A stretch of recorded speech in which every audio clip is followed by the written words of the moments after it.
Running is one of those things where it's so much, and we'll talk about Strava as well, but so much of Strava is the people you do it with. You can't imagine a life without that community, without that camaraderie that comes with it. Yesterday, I was finishing my run and I came upon a guy who had fallen down, and he was probably 85 years old. And me and four other people spent like 20 minutes picking him back up and putting him in his car. And I just remember doing this with my grandfather, both of them who passed with Parkinson's, a neurodegenerative disease that basically takes away your ability to move. And in that moment, I was like, yep, this reminds me of seeing the life leave my grandfather's.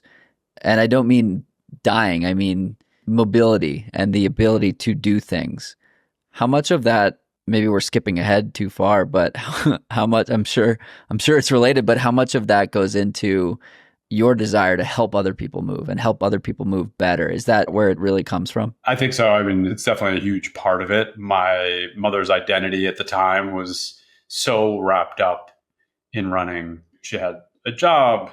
She was a single mom and a wonderful mother, but her personal time, she threw on her Asics and 80s socks and went out and ran. And that's like all my formative memories of her. And we always knew she would be happiest at the finish line. And that was just like when we could get treats and whatever snacks the race had. And that, to me, when she got sick, I think even at 12 years old, you can understand what's happening. And her most obvious sort of change was that she couldn't do the thing that she loved. And while she was bummed about a ton of other things, running definitely felt the most acute pain. I could see it in her when I started running around that time. And there was some jealousy and frustration at times, as I got older and she got frustrated with it. But, I think she definitely was so happy to have passed the torch to all of her children. We all run. It's a big part of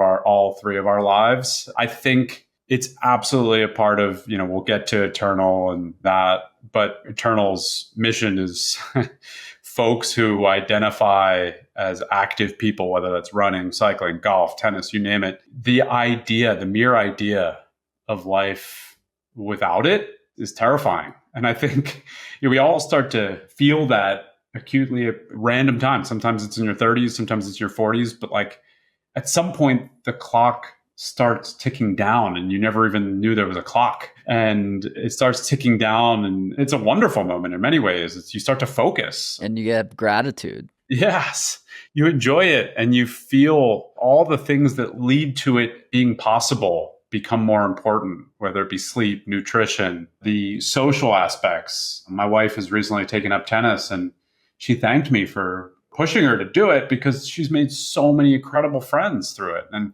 running is one of those things where it's so much, and, we'll talk about Strava as well, but so much of Strava is the people you do it with. You can't imagine a life without that community, without that camaraderie that comes with it. Definitely. And when it's so poignant as it was for me yesterday, like holding this guy, his name was Brian, or is Brian, and he was moving like an inch a minute. And it's like, I came upon this interaction while running. Like how poignant that I get to do that thing. And he saw me in running clothes. Like, I just wonder like what's going through somebody's head when they're getting helped up off the ground by someone who arrived on a bike and somebody like, and I want to prevent that for as long as possible. I don't ever want that to be my experience. And I've seen people that I love have that become their lived experience.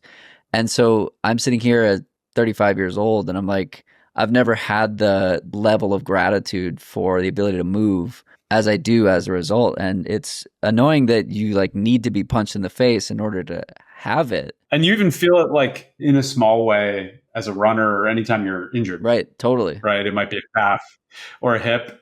And there's like, when it's something relatively minor, I think you give yourself the grace to like hate on people that you see running. You're like, man, screw you.